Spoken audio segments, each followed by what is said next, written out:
takes it past the 45 and down at the 46. Give him 5 on the carry there, and it'll set up a third down. Tough first half for him, unable to put up the numbers he's used to producing. But with a guy like him, you and I both know it just takes a couple of explosive touches for him to make an impact on this game. Eagle pressure, too much this time. Down he goes. Derek Barnett in there to drop him for his 5th sack of the year. I think you saw the same thing that I did there, partner. Remember, he's their backup quarterback, so the last thing they need is to lose another one right here on the sack. Looks like he's going to be okay, though. Yeah, he looked like he was favoring something in the left leg. Appears to be fine now, but you're right. That O-line, they got to protect him. Philadelphia getting set to take the field. Last time out, they had that long 50-plus yard field goal that they missed.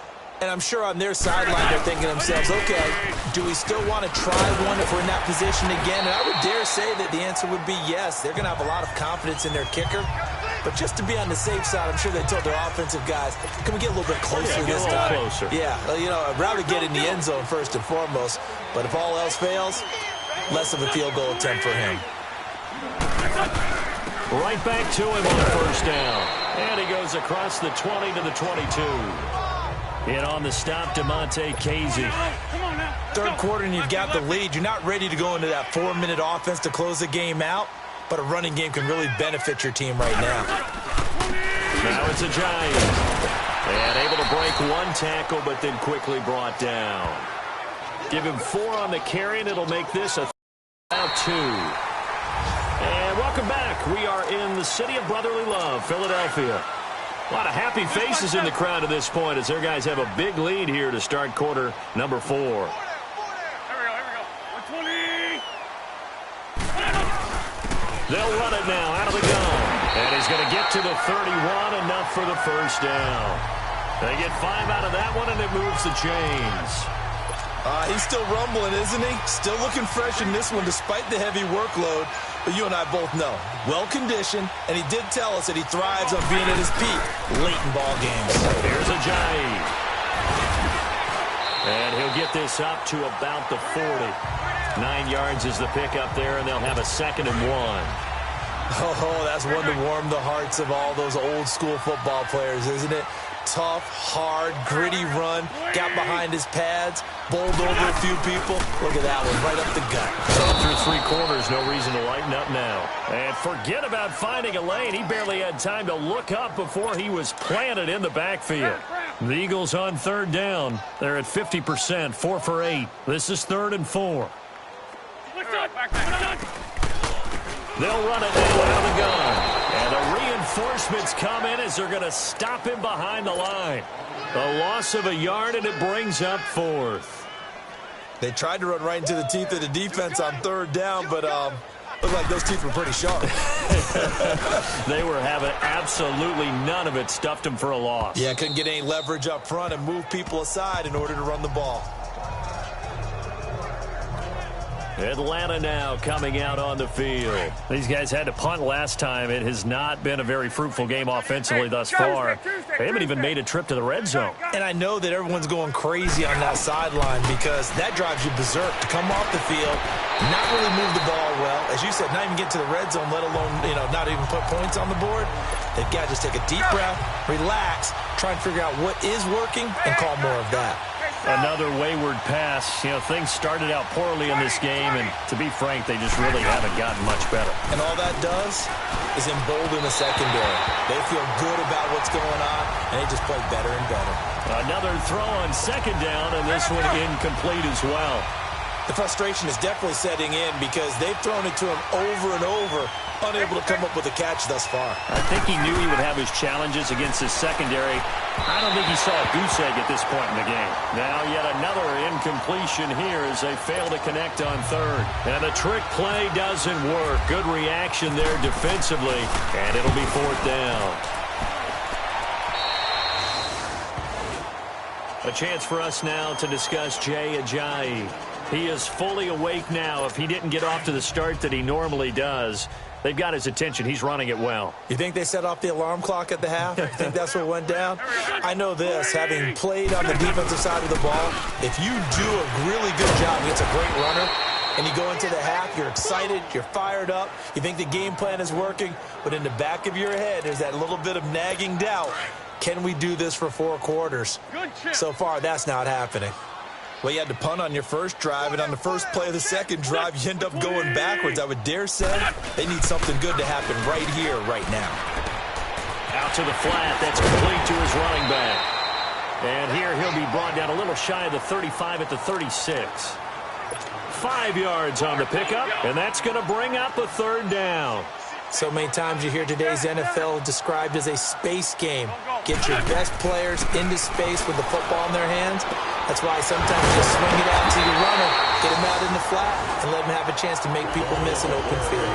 A good pickup there at 20 yards. They don't need to run another play here before the 2-minute warning. Let's see if they do it anyway. Time for a break. So it's Eagle football here as we get you reset. And they have just about put this one on ice as they've got it here, 1st and 10. They'll run it now out of the gun. And they are going to score again. Yet another touchdown as they just add to their totals. And now we've hit that stage of the game, partner, where one of our predecessors, one of the great commentators of all time, he used to sing in this situation when this game appeared to be over. I know the fat lady's been singing for some time. No, not her at all. This but one of she's our guys. singing, too. Oh, she's on like the 5th tune. Yeah, she left Scales way behind, but he used to sing something about turning on the lights, and the party was over. And a good return as he'll be stopped just shy of the 30-yard line. Now the Falcons offense, they get ready to head back out here. They are just obviously getting shellacked here in this one, Charles. What's the message if you're a coach for this final drive in a lopsided game like this? For a lot of coaches, be honest. Don't forget today. Don't forget what has happened out here. Yeah, use that as ammo going forward. Take a great look at that scoreboard. Realize how poorly everything went for us today. Coaching, playing, the whole deal. And never forget it, because you're not going to want that feeling. No, you don't want that feeling again. And who knows? You may meet up with this team again. And the hole closes quickly. He gets it across the 35 to the 36-yard line. And the trend continues here in the 4th like it was in the 1st, 2nd, and 3rd. He's had nowhere to run. And you're probably thinking to yourself, why do they keep feeding him the football? And his pass is intercepted for the 4th time today. Picked off by Rodney McLeod. And the return stops at the 39-yard line. Charles, when plays like that work, it's a thing to behold, but sometimes we see why they're very deep in the playbook. And how many times have we been at practice and heard all the other guys chirping about, you know, I used to play quarterback in high school, I can do this, until it becomes a game situation. Not quite the same in many cases. Give him 5 on the carry there, and it'll be 2nd down. Brandon, all things considered, they have to feel pretty good about getting that type of a gain, considering the blitz that they just had against them. They run again with a giant. So a nice job to break the 1 tackle, but not much daylight after that as he's brought down. It'll only be a gain of a yard, and it sets up a 3rd down and 4 now. Brandon, we talk all the time about those hybrid players, guys who could do more than one thing. And I think if you're playing strong safety in the NFL today, you are a true hybrid. Part linebacker, part cover guy. And coming up, sticking his nose in the mess there and making a nice play defensively. Now the Falcons going to use one of their timeouts as they'll stop it with 17 seconds to go in the game. They run for it with a giant. And the surge is going to be too much defensively. He's hit and taken down to the backfield. Jay Ajayi stops short of the 1st. And the Falcons defense stands tall. They'll get the football back.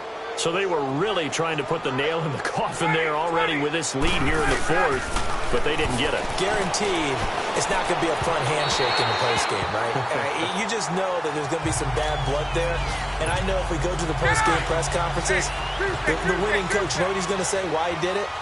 We need the points, okay? Because you never know at the end of the year if points are going to come into the tiebreaker if we're trying to get into the playoffs. That's always the standard justification.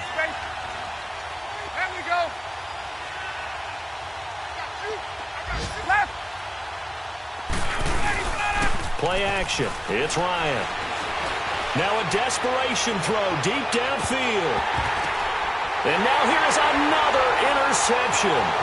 Picked off by Malcolm Jenkins. And that will light a finish to this ball game.